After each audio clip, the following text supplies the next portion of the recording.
Aujourd'hui, je vous présente Nathalie Gilbert qui va nous parler de son parcours et aussi du livre qui est sorti au mois d'août qui s'appelle « Guérir pour grandir ». Bonjour Nathalie. Bonjour Micheline. Ça va bien? Oui, merci. Bon, on est intéressé par ton livre, mais on est intéressé aussi par ton histoire, ton parcours qui t'a amené à écrire ce livre qui vient de paraître. Oui. Bon, d'abord, qu'est-ce que tu faisais comme travail qui t'a amené à écrire ce livre? En fait, moi, j'ai fait une réorientation de carrière dans les dernières années. J'ai travaillé comme directrice à Mesures alternatives Jeunesse Frontenac à Thetford. Okay. Fait qu'il y a beaucoup de personnes qui me connaissent dans ce rôle-là.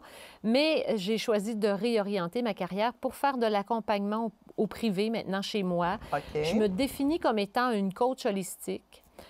Pour moi, coach holistique, ce que ça veut dire, c'est que quand les personnes vivent des difficultés, on ne doit pas regarder que la difficulté, on doit regarder un paquet de facteurs. Oui.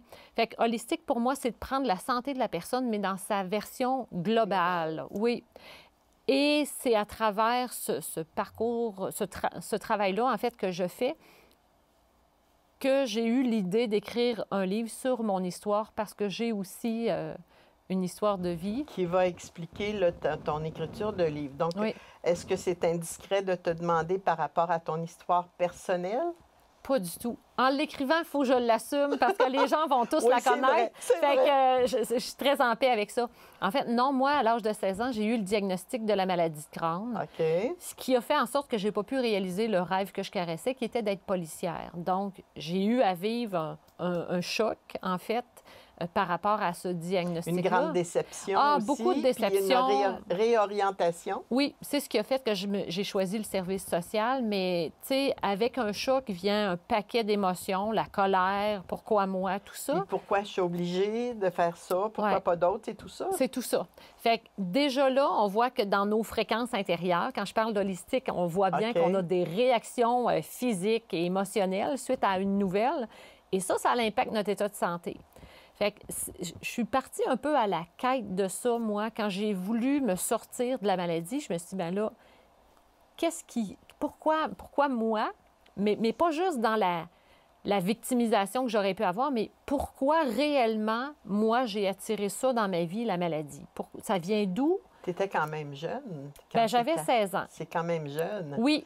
Mais c'est tout ton parcours après qui t'a... C'est graduel, j'imagine? Oui. C'est un parcours, tu sais, je raconte à peu près 30 ans de cheminement personnel. Bon, OK. Puis, tu sais, j'aurais pu l'appeler l'autopsie d'une maladie parce que c'est à peu près ce que j'ai eu à faire pour tout séquencer, tout ce que je pouvais me dire, toutes mes réactions. Faut arriver à analyser ça, mais avec du détachement. Du recul. Oui, pas dans le jugement, pas dans la critique, pas dans « j'aurais pas dû ça ».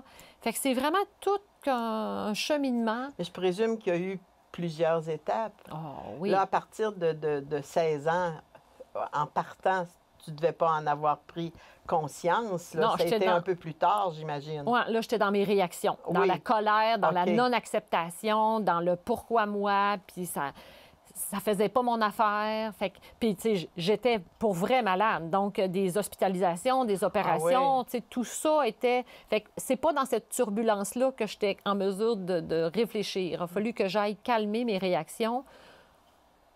Puis la vie me donne des chances aussi. Oui. Là. Il y a des répits un peu. Là. Oui, c'est ça. Dans la maladie, tu veux dire. Là. Oui.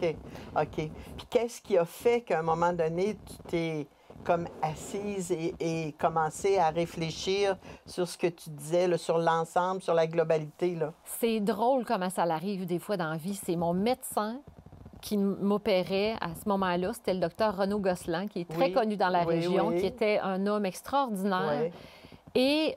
Bon, moi, je viens d'une famille, je le raconte, donc j'en ai pas honte. Je viens d'une famille où mon père était alcoolique. Et moi, j'ai eu beaucoup de résistance par rapport à sa consommation, puis j'ai beaucoup eu de réactions aussi face à ça. Et le docteur Gosselin, à un moment donné, il m'a dit, tout bonnement comme ça, il m'a dit, tu sais, Nathalie, ça serait peut-être intéressant que tu parles avec ton père. Et là, il venait de me faire allumer sur peut-être que ce que j'entretiens dans cette ligne de vie-là, est en turbulence, puis ça cause de la turbulence à l'intérieur de moi. Fait que je suis partie avec cette prémisse-là d'une phrase qu'il a nommée comme ça, sans penser plus loin. Plus loin, oui. Mais moi, ça m'a fait cheminer. OK. Et c'est à partir de là que je suis allée voir, mais qu'est-ce que mes réactions ont à voir avec mon état de santé? Et là, je suis devenue un rat de bibliothèque d'aller chercher tout ce qui peut expliquer ça. Puis c'est beaucoup dans l'énergie que je l'ai trouvé parce que ce qui est traditionnel comme approche médicale, bien, c'est la biologie qui parle. Oui, puis la médication. Mais la médication, mais ils ne parlent pas de l'impact de nos pensées, nos réactions, nos émotions. Ils n'en parlent pas tant, c'est pas leur travail. Mais il y avait comme un vide. Puis j'ai trouvé des gens qui s'occupaient de ce vide-là. Moi, j'étais allée consulter, j'étais allée chercher des informations, j'ai pris des formations. Puis c'est pas parce que tu as la connaissance que tu es capable tout de suite de le transformer. Ben non, c'est sûr. C'est un processus, mais ça part par la connaissance. Puis la connaissance nous amène des prises de conscience. Tu viens de mentionner que tu as eu des formations, comme quoi, par exemple? Ah, bien, je suis allée chercher une certification en EFT. EFT qui veut dire Emotional Freedom Technique ou technique de libération des blocages émotionnels. Donc, ça nous renseigne sur ce qu'est un blocage émotionnel. Fait que ça, c'était déjà une pas pire indice. Je suis allée chercher des formations qui sont plus coaching, équilibre de vie, le lien entre les pensées, le corps, en biologie totale. Tu sais, je suis vraiment allée chercher tout ce qui est alternatif en complémentaire avec ce qu'il y avait déjà au niveau de la médecine. Là, moi, je ne pense pas qu'il faut séparer les deux, mais je pense qu'on pourrait combiner les deux, puis il y aurait de meilleurs résultats. Puis ta formation en service social a dû compléter aussi. A aidé aussi, parce que toute la technique de communication, la recherche d'indices qui causent les déséquilibres, on l'a dans la formation. Oui. Bien, souvent, on ne l'applique pas, hein, cordonnier mal chaussé, là, des fois. Fait il y a tout ça. Puis pour moi, là, peu importe la problématique que les gens vivent, la porte de sortie de ça, c'est d'oser se regarder et remettre en question nos choix sans les juger. Sans les juger. Sans les juger. Ça doit être un élément extrêmement important. C'est la clé. Sinon, on retourne en rond dans notre processus. Fait que ça ne marche pas. Fait que, tu sais, prendre de la hauteur, observer ce qui se passe, regarder, aller prendre soin des parties de nous qui ont pu avoir peur dans les expériences, c'est en fait se donner beaucoup d'amour. Pour guérir, il faut se donner de l'amour. Et c'est ça que je raconte, parce que chaque chapitre est une clé de conscience face à la maladie. Puis je donne des exercices au lecteur à faire pour vraiment... Je l'ai construit comme on écrit un plan d'intervention, parce que c'est ma formation. Fait qu'en le lisant, c'est pas tant mon histoire qui est intéressante, mais toute la réflexion qu'il y a derrière. Puis c'est ça que j'avais envie de livrer au lecteur pour que ça y apporte quelque chose. Une espèce de schéma pour les lecteurs pour s'auto-guérir. Oui. Est-ce que je peux dire ça? Oui, c'est exactement ça. C'est comme un petit mode d'emploi pour aller se guérir. Puis chaque chapitre, en répondant aux questions, bien, tu viens d'avoir une bonne indication sur ce qui est en déséquilibre dans ta vie. Parce que des fois, on la vit tellement vite qu'on n'a pas le temps de l'observer. Mais ça te force un petit peu à l'observer.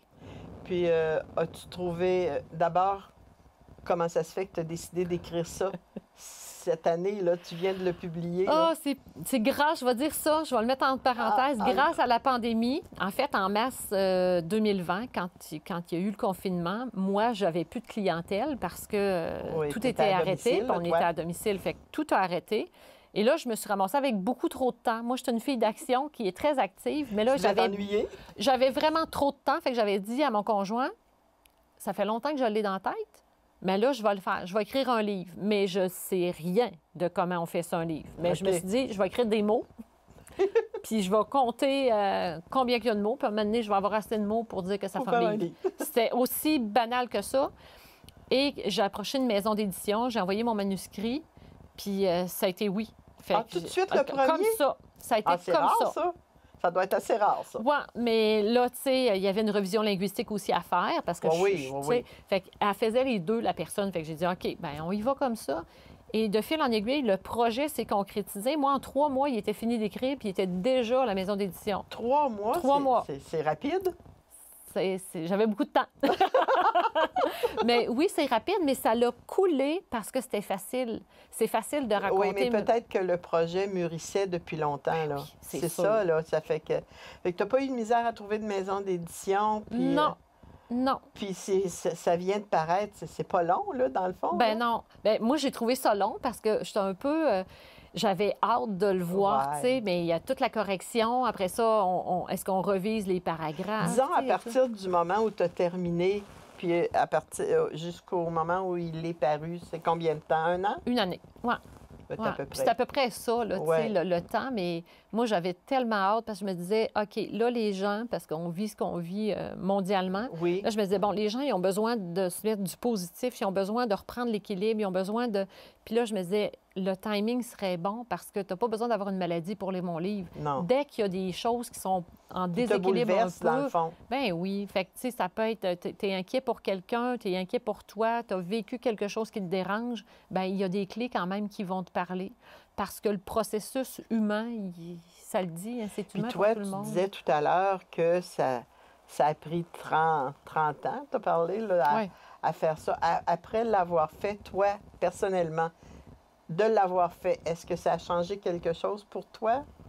Oui, parce que c'est très thérapeutique écrire un livre. Bien, c'est ce qui paraît, c'est pour ça que je te demande ça. Oui, tu sais, moi, j'étais hyper confortable avec mon histoire parce que je la raconte toute avec tous mes travers. Fait que les gens, quand ils viennent me voir, des fois, ils voient plus la fille en équilibre, mais c'est pas ça, mon histoire. Elle est en montagne russe, pareil comme tout le monde, mais ça donne l'idée ça peut changer. On n'est pas défini par ce qui nous est arrivé, on est défini par ce qu'on choisit d'en faire. Oui, ce qui suit. Oui, fait que ça donne beaucoup espoir. Puis en l'écrivant, ça m'a juste permis de dire « Ah, ouais, hey, j'ai passé à travers ça, puis voici maintenant ce que je retiens. » Comme si tu n'en avais pas pris conscience avant? J'étais trop dedans. On aurait dit que j'avais conscience que j'avais cheminé puis que je m'étais détachée de mes expériences. Mais d'assumer tout ce que je dis dans le livre, ça m'a amené à un autre niveau de conscience. Je me dis, OK, je suis vraiment bien avec ça. C'est comme, je suis pas cette histoire-là. Je suis juste dedans l'histoire. Tu l'avais dépassée, dans le fond. J'avais dépassé l'histoire. Tu avais dépassé l'histoire. Tu étais à une autre étape, toi. Oui, puis c'est ça que j'ai réalisé en l'écrivant. Puis, tu sais, je l'ai fait lire à mon entourage en premier avec le manuscrit. Ben oui, c'est sûr. Puis, tu sais, ils me connaissent, ils l'ont vécu, ma mère, mon conjoint, ils le savent. Puis, mon Dieu, de la manière que je l'explique, parce que c'est mon monde intérieur que je raconte, eux, ils ont vu le monde extérieur, mais ils n'ont pas vu mon monde intérieur. Ils ne savaient pas tout ce qui se passait en dedans. Non. Là, ils l'ont appris, tu sais. Fait que je trouve ça le fun. Est-ce qu'ils ont vraiment appris beaucoup de choses ou juste pris conscience? Compris. Je pense qu'ils ont compris comment j'ai vécu les choses. Ah, OK. Ouais, ils l'ont compris. Puis oui, ils ont peut-être pris conscience de mes patterns, là, parce que ils s'expliquent bien. Puis des problèmes que toi, tu ressentais alors que peut-être eux autres ne les voyaient pas. Les voyaient pas de la même façon. Peut-être les voyaient pas du tout non plus. C'est ça. Possible? Oui, bien, tu sais, mettons que je parle de mes réactions face à l'alcoolisme de mon père. Oui. Si c'est ça qui cause la maladie, mon frère devrait être malade, mais il ne l'est pas. OK. Puis pourtant, c'est le même père, la même mère, même condition. Qu'est-ce que moi je fais que lui ne fait pas? Oui, il y a ça aussi. C'est ça qu'il a fallu que j'aille observer. C'est vrai. C'est quoi la réaction de mon frère face à mon père, puis c'est quoi la mienne? Là, j'ai vu qu'on ne réagissait pas du tout de la même façon. Bon, bien, OK, donc ça a un impact sur qu'est-ce que je vis. Un impact différent. Oui, c'est ça. Selon les personnes. C'est ça. Fait que là, je me suis dit, OK, autant il y a de monde, autant qu'il y a d'histoires différentes, parce que chaque personne a réagi selon ce qu'il porte. Oui, selon son vécu, selon ses perceptions. Oui. C'est ça. Puis c'est tout ça qui peut nous rendre malades. Parce que si on ne sort pas de nos polarités qui sont négatives, on entraîne un processus à l'intérieur de nous, puis il faut apprendre à sortir de là. Mais c'est pas simple, là. Non, non. C'est pas simple. Si c'était simple, tout le monde l'aurait déjà fait, puis il n'y aurait pas personne de malade. Tout le monde l'aurait trouvé. Ben oui, mais ce que j'avais le goût de donner, c'est l'espoir que oui, ça peut être différent. On peut vivre des situations qu'on trouve longues dans notre vie, mais elles peuvent être temporaires dans notre vie aussi, en même temps. Ça ne les exclut pas, là. Bien, le titre le dit aussi, hein, « Guérir pour grandir ». Donc, ça suscite l'espoir. Oui. C'est ça que ça... Rien que le titre, c'est ça qu'il dit. C'est ça qu'il nous dit, là. Oui. Puis, tu sais, c'est guérir à quoi?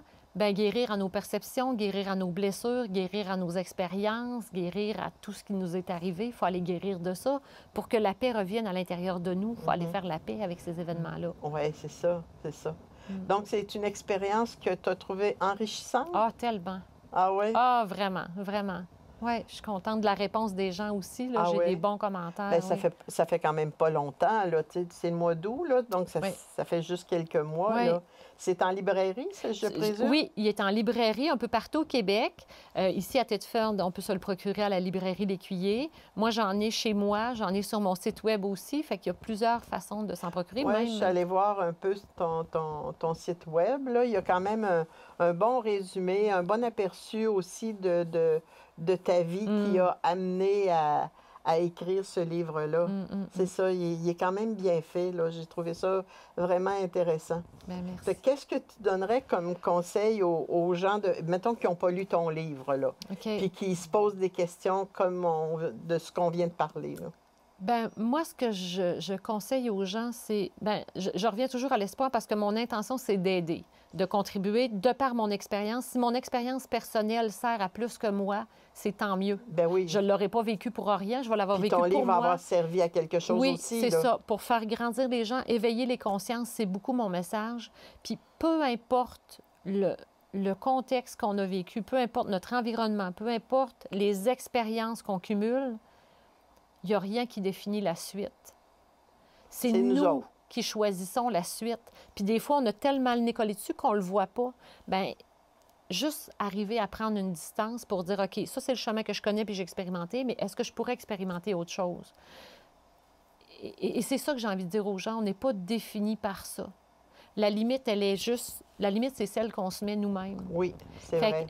Essayons juste de voir s'il n'y a pas autre chose qui pourrait exister pour nous, puis faisons les pas dans ce chemin-là, puis c'est sûr qu'il va y avoir du changement. C'est quand même un message. Tu parlais d'espoir, ça se résume à ça. Donc, la vie qui s'en vient, elle est celle qu'on travaille et qu'on veut. Oui, toujours cause à effet.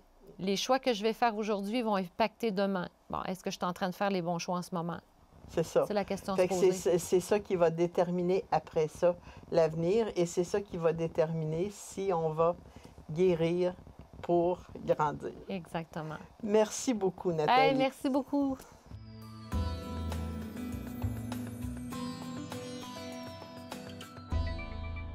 Aujourd'hui, je vais vous parler d'un livre de l'auteur Anna Jameson. Le titre, c'est The Last. Il est en anglais, mais le livre, N'ayez crainte, est en français. C'est un livre de 324 pages. Jameson, c'est une auteure anglaise. Elle est née en 1990. Elle a publié son premier roman en 2012. Celui-là, c'est son deuxième. Bon, l'histoire, c'est John, un personnage qui est dans un hôtel en Suisse pour assister à une conférence d'historiens. Il reçoit un texto de son épouse qui est demeurée aux États-Unis et il se dit, ben, je lui répondrai plus tard, j'ai pas le temps, là, je vais lui répondre plus tard. Tout à coup, ils apprennent que la ville de Washington, où sa femme demeure, a été effacée de la carte par une explosion nucléaire. Ensuite, la ville de New York, de Londres et de Berlin. Et les résidents de l'hôtel apprennent cette nouvelle-là par les réseaux sociaux qui fonctionnent encore un petit peu, mais ça ne prend pas de temps où ça arrête aussi. Il n'y a plus moyen de communiquer avec l'extérieur.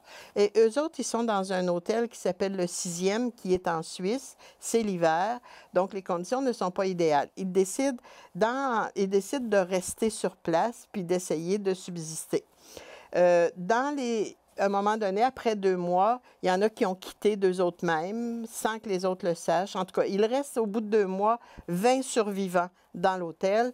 Et ces 20 survivants-là, ben, il y a de toutes sortes de monde. Il y a des employés, il y a des visiteurs, il y a des gens qui assistaient à la conférence comme John au début, il y a un médecin, bon, un petit peu toutes sortes de monde. Après... Avec ça, bien, évidemment, tu as toutes sortes de motivations, toutes sortes d'égoïsmes, puis d'un autre côté, de la coopération entre les gens. John et un employé, à un moment donné, découvrent le cadavre d'une petite fille dans une citerne d'eau sur le toit de l'hôtel. Donc, ça vient ajouter encore au suspense et à la difficulté. Et à un moment donné, après 2 mois, ben, on doit rationner les provisions, rationner l'eau et rationner la nourriture.